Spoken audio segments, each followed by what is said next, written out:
Hello, friends, and welcome to Adventures in Pixieland. My name is Amy. I'm an ordained minister, and we're in Bible study. We are in the NIV. We are in Deuteronomy. We are in chapter 24, which is actually a continuation of miscellaneous laws.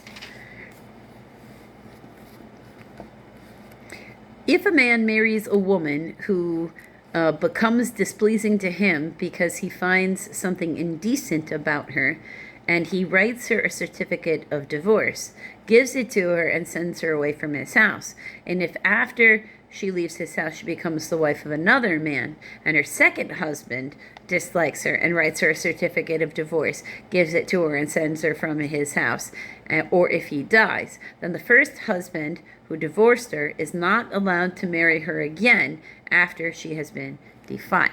So no remarriage. That would be detestable in the eyes of the Lord. Do not bring sin upon the land the Lord your God is giving you as an inheritance. If a man has recently married, he must not be sent to war or have any other duty laid on him. For 1 year, he is to be free to stay at home and bring happiness to the wife he has married. That's a specific, got that? Your first year of marriage is so you can bring happiness to your wife if you're the husband, according to this passage. I think that's supposed to be a euphemism, quite frankly. Verse 6.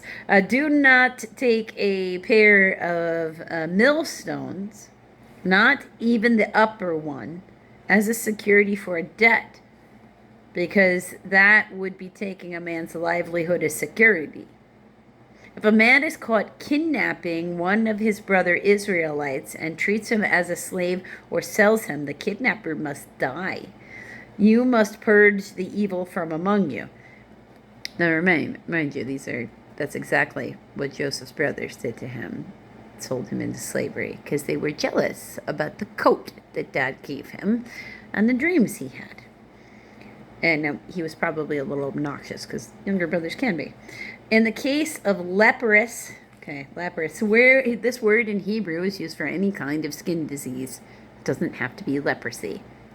Like heat rash is leprosy in the way they use the definition.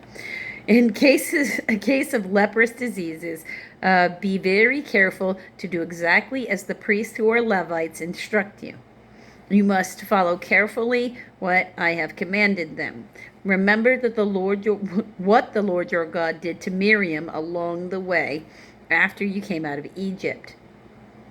When you make a loan of any kind to your neighbor, do not go into his house to get what he is offering as a pledge. Stay outside and let the man to whom you are making the loan bring the pledge out to you.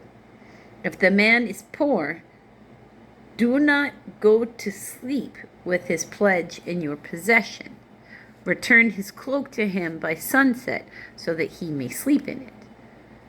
Then he will thank you, and it will be regarded as a righteous act in the sight of the Lord your God. So understand, in this time frame in history, nobody's dressed the way we are today. Everybody is in some form of tunic, which today we would think of as robes. And when they say cloak, you have your inner sort of tunic, which, sort of like a lady's shift, if you will, but not necessarily because most of the time these days they have the spaghetti straps, but not like that.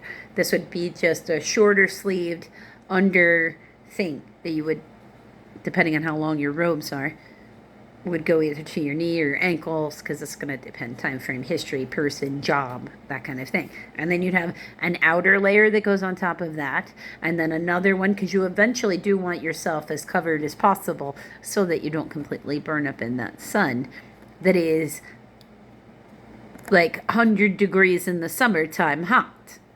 I'm familiar with this process because we have to do it out here where I live. Lightweight materials that are long sleeved when the sun is very hot is actually what doctors tell you to do. So they had a very similar system where they had to layer everything around them. But just like here, But there, because the ground is made of sand, it doesn't retain the heat.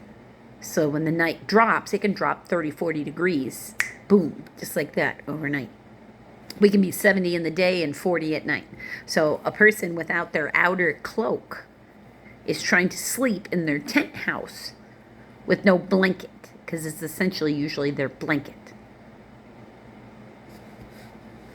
And that, even if that's what they've given you as collateral, you can come back in the morning and get it from them again if you're worried about your money. But God's like, you're more worried about your money than you don't care that they're freezing?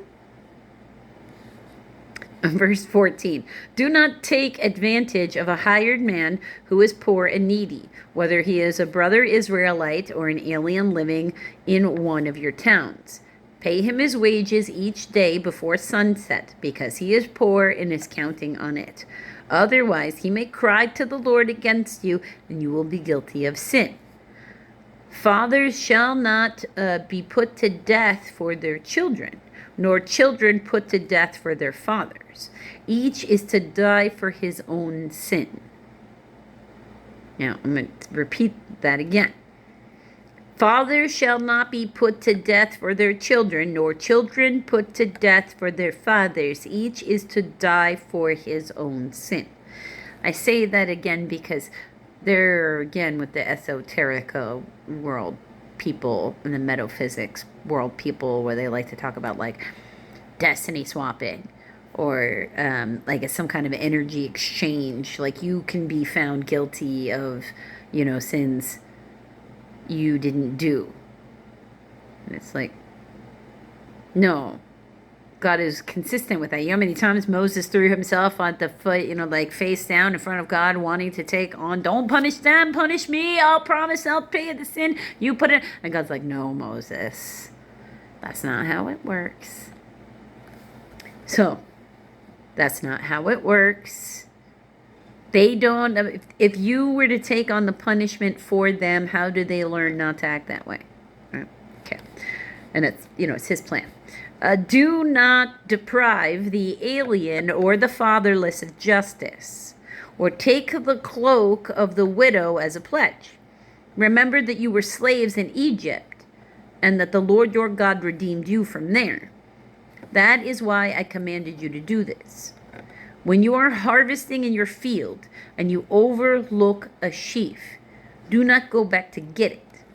Leave it for the alien, the fatherless, and the widow, so that the Lord your God may bless you in all the work of your hands. When you beat the olives from your trees, do not go over the branches a second time. Leave what remains for the alien, the fatherless, and the widow. When you harvest the grapes in your vineyard, do not go over the vines again. Leave what remains for the alien, the fatherless, and the widow. Remember that you were slaves in Egypt. That is why I commanded you to do this. This isn't actually the end of miscellaneous laws. That will carry over into chapter 25, which is the next video, friends.